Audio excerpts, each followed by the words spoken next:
ด้วยน้ำตาบักขี้เมาอาจารย์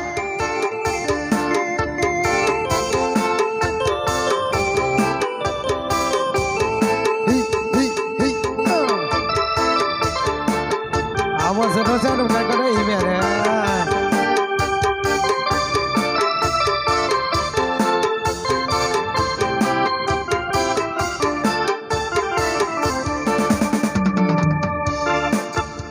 ไอ้นี่บ่ยัง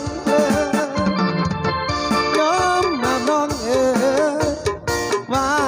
เป็นคนบ่ดีที่เล่าเมามาเรื่องจะแนวตกทีเจ้าทนบ่ไหวอีนี้เจ้าจึงได้หนีไปขอโทษหลายๆที่อายนั้นทำผิดต้องตบตีเนื้อทองจนว่าน้องนั้นหนีจากไปมาสร้างแต่ความเสียอกเสียใจเมื่อน้องมานี่อายไปสมควรแล้วได้ที่เจ้าจากลาน้ำตาของบักผู้ชายขี้เมาคิดทอดน้องเจ้าตอนช่วงเมาคิดทอดแท่นาไปว่างๆบ่เลี้ยวหันหลังกลับมาสมควรและเด้อน้องลาตัวไอ้นี่นาบ่โทษเนื้อทองไปเถิดน้องขอให้ไปดีเดือลาบักเราบอกยาก่อหลับก่อนเดือดรอให้เจ้าสุขีกับคนใหม่จะเด้อน้องไอ้เองก็ลาเนื้อทองต้องบอกน้องต้องสู้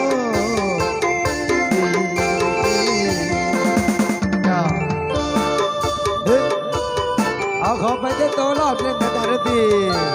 เอาไปตั้งสี่ได้ด้วยนะเนี่ย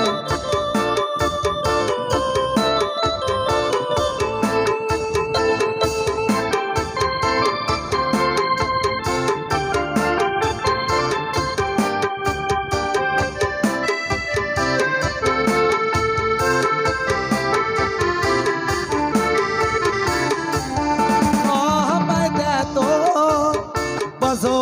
เอาอย่างจากยาย่อเป็นบ้าบ้านนอนและลูกตามว่า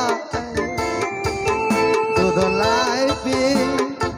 สุดท้ายเมียว่าเสียใจน้ำตองน้ำลาไก่ตามกินอาใดได้นวลนาเมียบอกเข้าใจไอ้นี้ก็ไป